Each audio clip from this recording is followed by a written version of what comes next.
Hi everyone, Miss Jenny here. Today I'm going to read Not Your Typical Dragon by Dan Burrell and illustrated by Tim Bowers.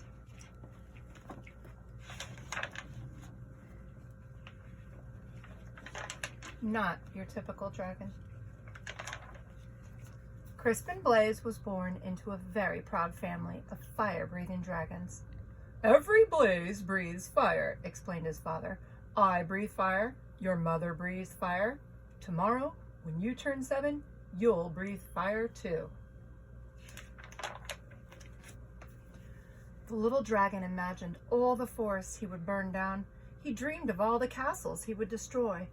He also considered boiling water to make tea, but he didn't tell his father that. The next day, Crispin sat among his family and friends as a big cake was brought to the table. "Who will light the birthday cake candles?" his mother asked. "I will," declared Crispin. He could feel a tingling inside his tummy, but when he opened up his mouth, fire did not come out. Whipped cream came out. "Crispin!" shouted his father. "Dragons breathe fire!" "What will the neighbors think?" worried his mother. "I love whipped cream," said his little sister Ashley. The little dragon was whisked off to the doctor the very next day.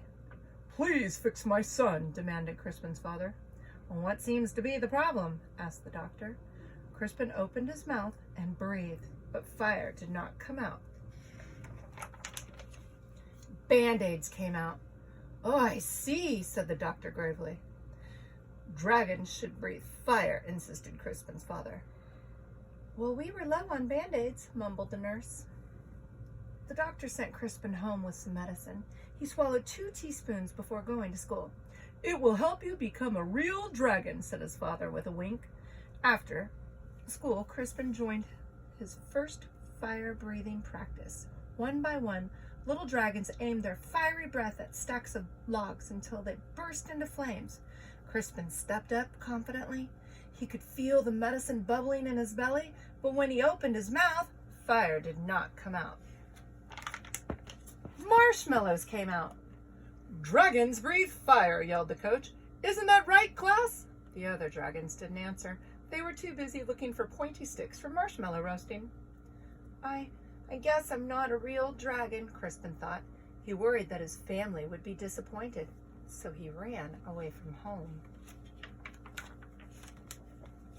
The world can be a very scary place for a little dragon who can't breathe fire.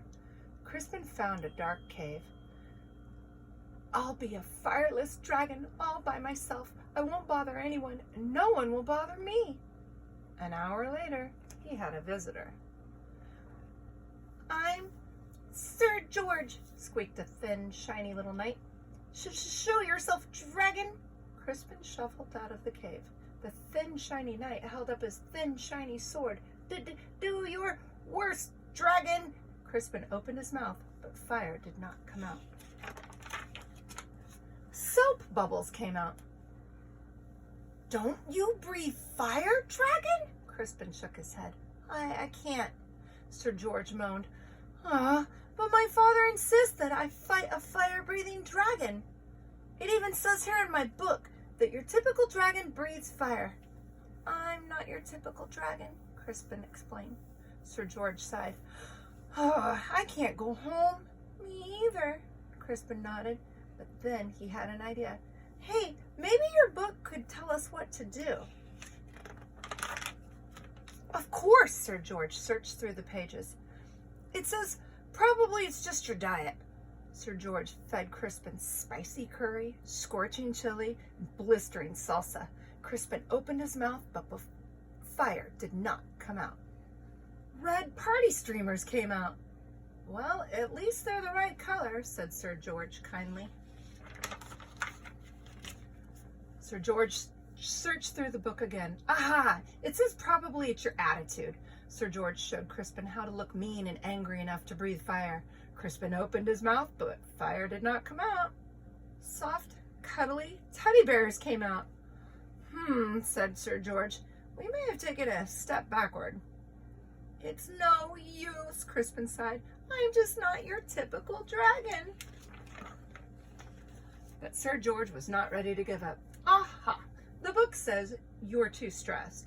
Sir George made Crispin close his eyes while he described a quiet, relaxing day at the ocean.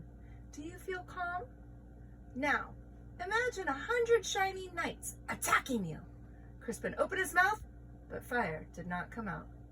Beach balls came out. Well, that's just plain weird.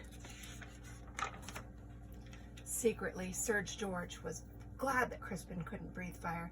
He liked the little dragon and didn't want to fight him. Crispin liked the shiny knight too, but he missed his parents. Sir George, it's getting dark, and I want to go home. The shiny knight patted him on the back. Don't worry, little dragon. I will take you home. Crispin's parents were relieved when he arrived home safely. Sir George was about to say goodbye when they heard a shout. There you are, boy! Why on earth are you playing with a fire-breathing dragon? He's my friend, Father, whispered Sir George. And besides, he doesn't breathe fire. Ha ha ha! A dragon that doesn't breathe fire. That is the silliest thing I've ever heard. The shiny man laughed. Crispin's father stormed out of the house. My son is not silly. He may not breathe fire, but I certainly do. Crispin's father let out a powerful spray of flames. Do your worst, dragon, declared the shiny man. But then the flames scorched the lawn. That's enough, honey, said Crispin's mother. The flames singed the fence. You've made your point, dear. Now stop showing off, she scolded. Then the flames ignited the roof. Crispin's father panicked. Oh, I can't stop breathing the fire. You'll burn our house down, cried his mother. You'll burn down the whole neighborhood. Dragons came running from all directions. They knew how to start fires, but no one knew how to stop them. Crispin suddenly felt a tingling in his tummy. He felt a bubbling in his belly. He opened his mouth, but fire did not come out. A gush of water shot out.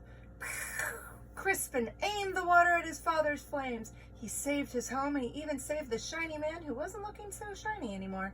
Hooray for Crispin! Everyone shouted. On Crispin's next birthday, there was a big party. Family and friends came from all over the land. Sir George and his family came too. Lots of dragons were dancing. Crispin stood with his mouth open wide. Fire still did not come out. Music came out instead. Your son, said an old uncle to Crispin's father, he's not your typical dragon, is he? No, replied Crispin's father proudly. My son is something special.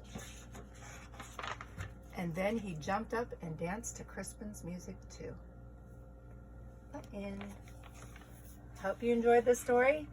If you guys are having a good day, shout out to my friends. Yesterday was Tuesday. Today is Wednesday, also known as Hump Day. Love you guys.